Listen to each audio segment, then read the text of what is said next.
Jangan lupa subscribe, like, dan tekan tombol loncengnya. Assalamualaikum warahmatullahi wabarakatuh. Nah, dulur-dulur, ini kita kembali lagi ya. Ini part 2-nya dari Berkah Farm. Kita ngobrol-ngobrol santai di sini sambil tanya-tanya bagaimana sih Pak Sutari sama Mas Rifki ini kok bisa mempunyai domba-domba kelas kontes seperti ini. Nah, gitu. Langsung saja ya, Lur. Kita langsung tanya sama narasumbernya. Nah, Pak Sutari. Iya, Mas. Awalnya dulu itu jenengan terbentuknya farm ini atau mulai suka di dunia domba kontes itu mulai kapan, Pak? Saya dari tahun 2019, Mas. Dari tahun 2019. 19, ya. Saya baru-barunya tuh beli, Mas, 26 ekor. 26 ekor luar biasa. Ya. Terus saya breeding, tapi saya final sering bakul finalis sortir. Sortir ya. Nah, final itu sortir. Sortir itu cuma ada indukan satu ekor yang bagus. Wah, luar biasa. Nah, itu loh. Susahnya breeding kontes itu seperti itu. Kita punya domba betina banyak, belum tentu itu memang mewakili jantan yang kita punya ya, Pak ya. Iya, Mas, betul. Kayak gitu. Itu susahnya breeding kontes kayak gitu. Nah, terus Pak Sutari dari situ punya satu domba, satu jantan ya. Jantannya berarti dari dulu pakainya ini ya, Pak. Berkah ini ya. Berkah ini. Oh, luar biasa. Makanya udah 4 tahun itu Lur berkahnya sendiri itu. Nah, terus mulai turun kontes jenengan dari Berkah Farm itu tahun berapa, Pak? Dari 2021 ya, Mas. 2021 ya. Ya, di Lilir. Lilir, kontes lilir ya. Itu kontes lilir itu salah satu kontes legend ya sebenarnya ya. Sebelum adanya komunitas-komunitas berdiri itu ya. Itu kontes legend dari Temanggung, kontes lilir itu. Nah, dari lilir itu mulai ini ya, Pak, maksudnya mulai jalan ya. Ya. Mulai jalan dari kontes lilir terus ke merambah ke kontes-kontes yang sudah milenial ya. Kayak gitu. Oke, terus nganu Pak.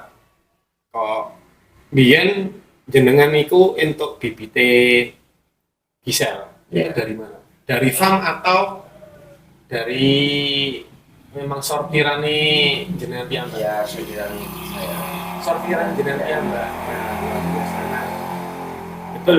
Itu secara nggak langsung itu sebenarnya dulu domba seni itu yang untuk kontes ya lokal terutama ya, domba lokal itu masih banyak yang bagus dan istilahnya kalau prospek ya, Pak, kalau dinamakan prospek itu seperti apa? Nah, mungkin dari Pak Sutari ini beberapa domba yang sudah diambil sortir, nah ini salah satunya gisel. Itu mungkin nggak seprospek ini awalnya dulu tapi terus diperkembangkan, kasih nutrisi yang bagus-bagus dan vitamin bagus sampai seperti ini jadinya. Nah, ini contoh-contoh, ini pialanya gisel, Pak. Iya, gisel sama itu berkah, Mas. Nah, ini piala-pialanya gisel sama berkah. Jadi juara 1 satu, juara 2 gisel. Nah, yang belakang itu si berkah ya, jantannya. Nah, gitu. Terus kalau selama ini kontes itu mandiri atau tim, Pak, jenengan? Saya Atau cuma sama Mas Rifki aja kalau keluar-keluar?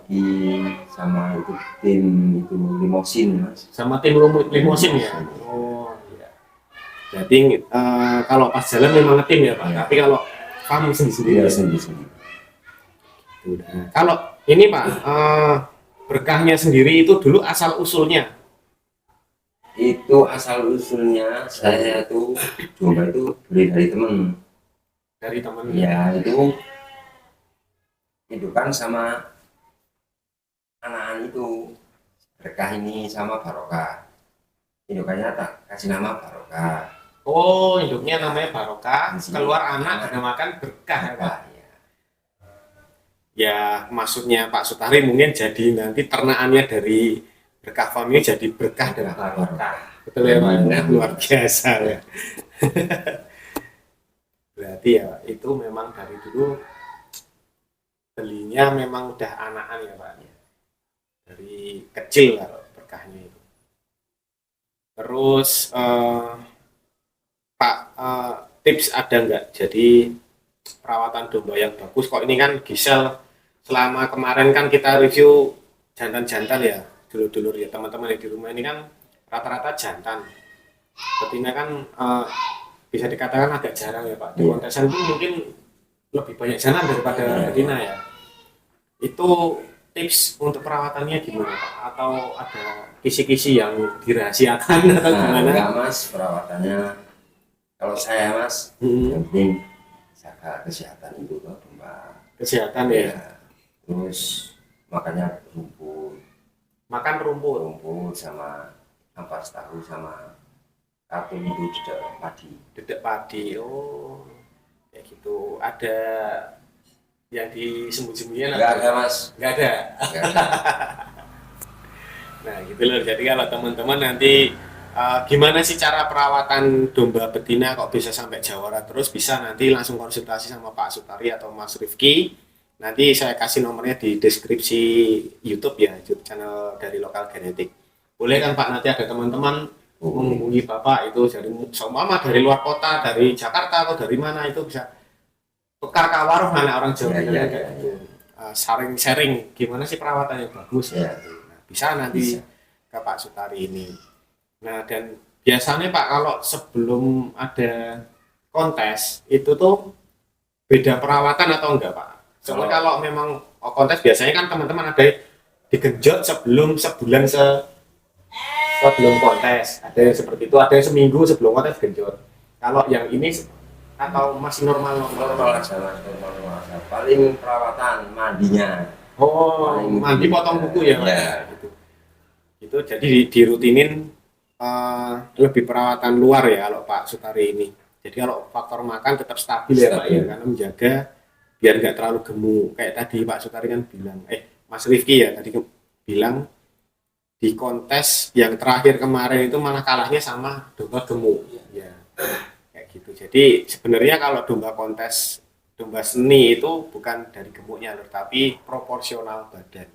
Nek kalau orang ngomong itu body goal lah. Nek orang itu ya orang fitnessan, orang olahragawan, sama sik wong glundang-glundung, lemu, wetenge jemblung ya kayak aku ini. Kayak gitu. Nah, bedanya itu lho.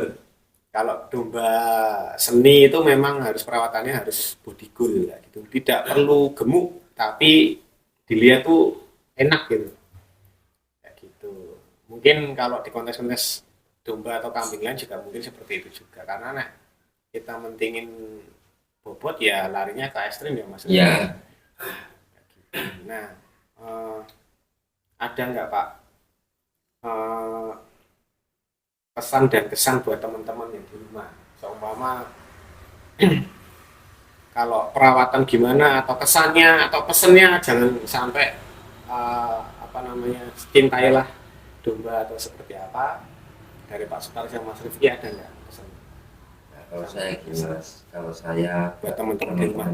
teman-teman domba itu jangan sampai punah domba itu, mesti kita rawat sebaik mungkin Mas. Oh Ya, domba itu karena kalau dilihat dari penghasilan itu menghasilkan. jelas menghasilkan Jelas. Pak. Kalau saya yakin Mas, karena saya itu setiap waktu saya penghasilan dari domba, Dari setiap domba ya? hari itu. Tiap hari Kalau dari jual domba. beli atau yang saya rawat. Berarti memang totalitas domba ya Pak? Iya. Penghasilannya ya. Nah ini loh, itu salah satu ya. Kayak kemarin-kemarin yang kita review anak muda-muda ya. Jadi memang domba sekarang ini menjanjikan ya Pak ya. Apalagi ini dinaungi juga Pak sama komunitas ya. Alhamdulillah Mas, sekarang sama komunitas DSL ya. DSL Temanggung, DSL Jogja Mas. Ya. Sekarang sudah dinaungi, ada wadahnya Mas. Ya, Semakin tambah semangat tuh Mas. semangat ya Pak ya. Jadi gitu.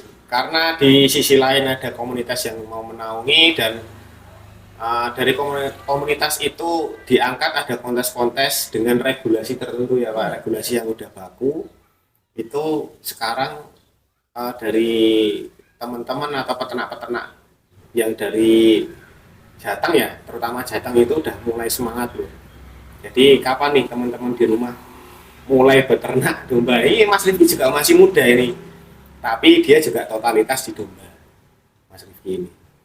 Dan kalau masalah kontes, domba kontes atau domba seni itu memang harus belajar ya, itu memang proses kayak gitu. Mungkin Pak Sutari dulu juga awalnya nggak domba kontes gitu, tapi mulai di sini ada wadah dan sharing, kita tukar kawaruh sama teman-teman, sharing-sharing terus, itu akhirnya ketemu titik enaknya lah, maksudnya enaknya itu titik dimana sekarang sudah bisa menilai domba kontes, domba pedaging sama domba untuk breeding. Iya, Gitu ya.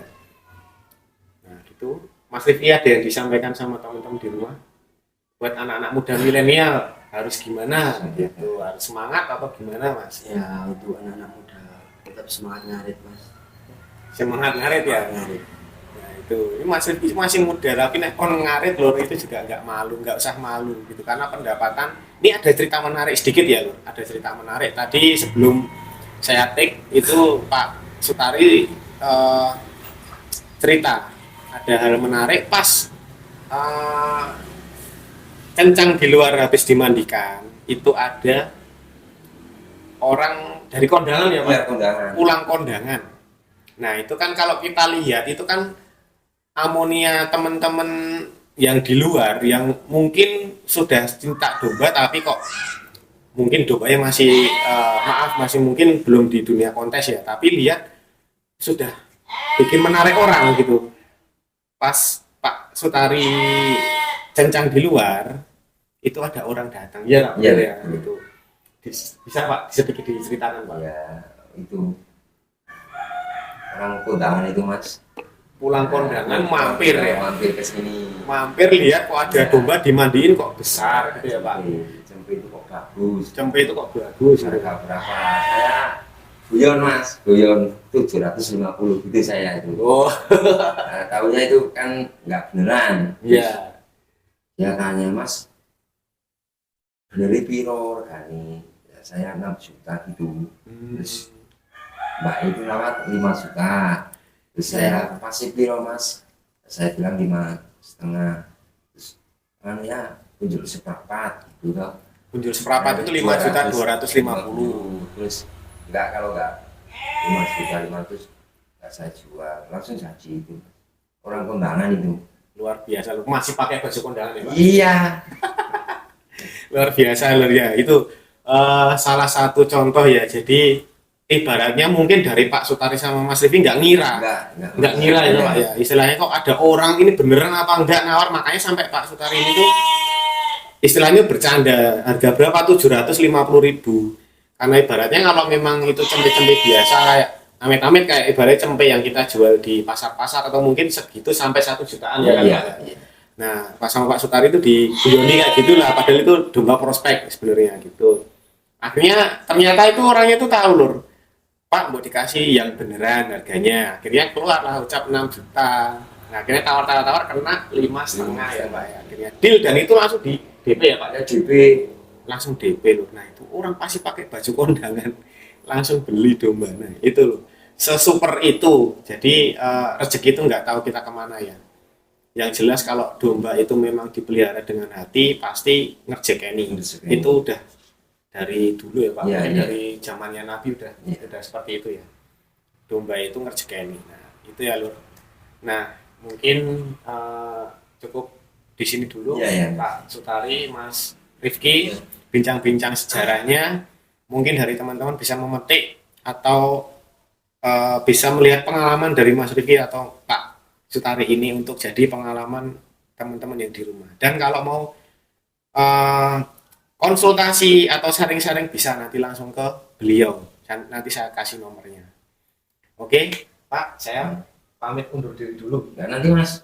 Ya, Pak, ini kita masih ke tempat dulur-dulur yang lain nih di Temanggung, mumpung kita lagi di Temanggung lur, kita muter gitu. Oke. Oke, jadi cukup sekian dulu ke Berkah Farm tempat Pak Sutari dan Mas Rifki. Kita sambung lagi besok. Mungkin anaknya Gisel lahir seperti apa bisa besok kita review juga kayak gitu ya. Oke, pamit undur diri dulu. Jangan lupa subscribe, like, komen, dan share ya lur. Lokal Genetik. Assalamualaikum warahmatullahi wabarakatuh.